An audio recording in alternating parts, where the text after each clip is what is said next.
লাশটা এখন আমাদের হাতে।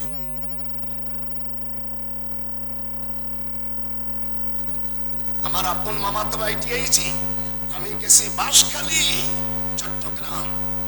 আমি একজন সামান্য একটু দারোগা। মানে তোর বাড়ি কোথায়? আমি কার?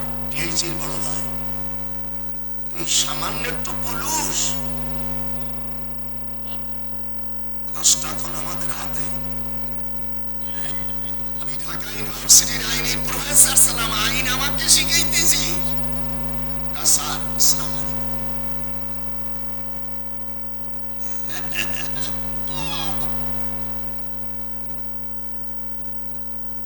আল্লাহর নবী বলেন, সেই জাতি কখনো সফলতা অর্জন করতে পারে নাই পারস্যে। এটা দেখেন না কেন রাসূলের হাদিস, হাদিস নম্বর বলে দিচ্ছি 4083, ইসলামিক ফাউন্ডেশন কর্তৃক এবং অনুবাদিত 4083 নম্বর হাদিস। হুজুর সাল্লাল্লাহু আলাইহি সাল্লাম বলেন, উসমান ইবনে হাইসাম রাদিয়াল্লাহু তাআলা আবু বকর থেকে বর্ণিত, তিনি বলেন রাসূলুল্লাহ সাল্লাল্লাহু আলাইহি সাল্লাম থেকে, আমি হুজুরের হাদিস শুনেছি, একটি বানিয়া জঙ্গে জামালের যুদ্ধের দিন প্রস্তুতি হয়ে গেছে।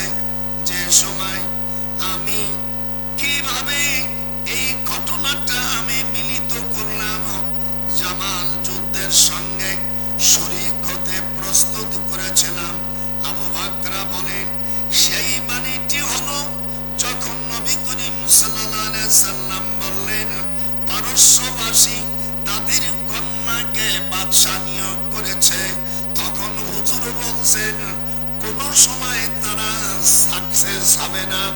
লা ইউফলিহা কওমুন ওয়াল্লাহু আমরহুম ইমরা।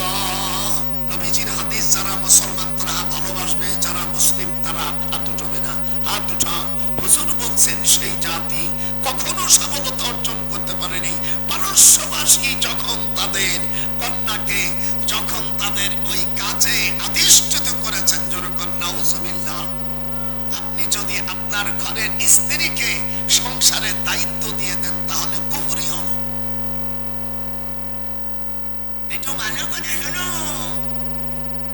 অফিসারে না ঢাকা বেতন ভাইয়া, বুখারী শরীফের মধ্যে আসছে, বাপ মা যদি জীবিত থাকে, কাছে থাকে, মার কাছে না আগে বাবার কাছে দেবে, আর দুয়ার চাওয়ার ব্যাপারে আগে মার কাছে যাবে। বুখারীর হাদিস ভালো করে শোনো। বুখারী নয় তো ভালো পড়ো, বুখারী আমি পড়াই। মা সন্তান টাকা কামাই করে আগে আব্বার কাছে দেবে, আব্বা মার কাছে দিতে পারে রঙ্গুর মানে আও। আর দোয়ার ব্যাপারে মার কাছে আগে যাবে। ফালজিমহা ফাইন্নাল জান্নাতা ইনদা রিজলিহা। হুজুর বলছেন মার পায়ের কাছে সন্তানের জান্নাত। এটা হাদিস করে আল্লাহু আকবার। আমার আম্মা জানের আজ আর 2 দিন আমি 140 খান হাদিস শেষ করব।